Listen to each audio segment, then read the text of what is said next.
एक बार जिनकी तस्वीर आप हमारे मध्य में देख रहे हैं, सर्व श्री आशुतोष महाराज जी, जो कि हमारे गुरुदेव हैं। आशुतोष महाराज जी के पास एक व्यक्ति आया और वो व्यक्ति आकर के कहते, महाराज जी आप हम पर दया करना। अब जब उस व्यक्ति ने महाराज जी से कहा कि महाराज जी आप मुझ पर दया करना, तो आशुतोष महाराज जी ने कहा कि उल्टा करना।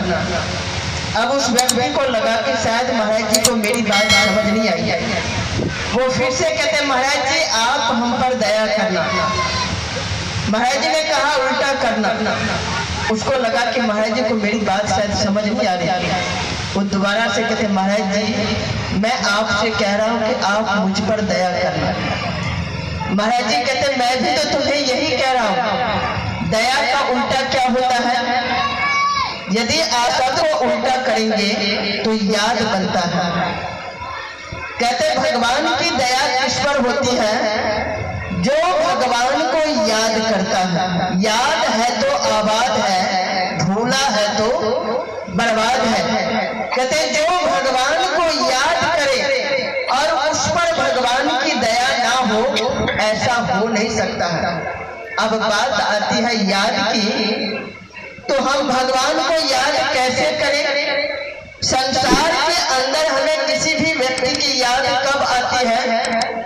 जिस व्यक्ति को हमने कभी देखा है, मिले हैं, बात किए हैं, उस व्यक्ति के तो हमें याद आ सकती है। कहीं पर भी आप रहेंगे आप उसे याद कर सकते हैं। लेकिन जिस व्यक्ति को हमने कभी जीवन में देखा नहीं, क्या उस व्यक्ति की याद आएगी? क्या हम उस व्यक्ति को याद कर सकते हैं? आप उस व्यक्ति को याद नहीं कर सकते। आज हम लोग भी कहने को कहते भगवान को हम बड़ा याद करते हैं। जिस भगवान को हम याद करते, क्या उस भगवान से हम मिले हैं? क्या भगवान को देखा है? क्या हमारी उससे बात हुई है कि हम कहते हमें भगवान को याद करते हैं? भाई संसार में किसी को याद करने के लिए हमें उससे मिलना पड़ता है, उसे देखना पड़ता है, तब कहीं जाकर के हमें उसकी याद आती है। भगवान से कैसे हम उसको याद करेंगे? भगवान को भी याद करने के लिए हमें उससे मिलना पड़ता है, उसे पहले देखना पड़ता है, क्योंकि वो भगवान कहीं बाहर नहीं, वो आपके भीतर में है। लेकिन भीतर में होते हुए भी आज तक क्या कभी आप उससे मिले? क्या कभी उससे बात हुई? क्यों नहीं हुई? कारण क्या है? महापुरुषों ने समझाने का प्रयास किया। भगवान तो भीतर है। इसलिए किसी ने बहुत सुंदर कहा, कौन कहता है दीदार नहीं होता? कौन कहता है दीदार नहीं होता? आदमी खुद ही तलबगार नहीं होता। कहते भक्त बनना है तो भक्त बनने के लिए सबसे पहले ध्रुव प्रहलाद जैसे बनना पड़ेगा।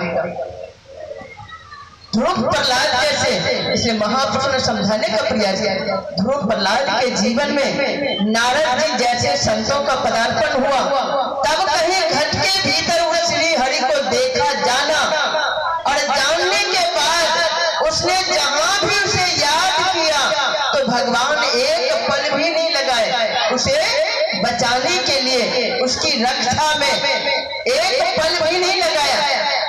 लेकिन आज हम लोग भी इस भगवान को याद करते हैं जब जीवन में मुसीबत की घड़ी आती है, दुखों की घड़ी आती है। लेकिन आज हमारी रक्षा के लिए वो भगवान क्यों नहीं आता? कारण क्या है? प्रहलाद के लिए तो वो एक पल नहीं लगाए, नरसिंह अवतार धारण करके आ गए।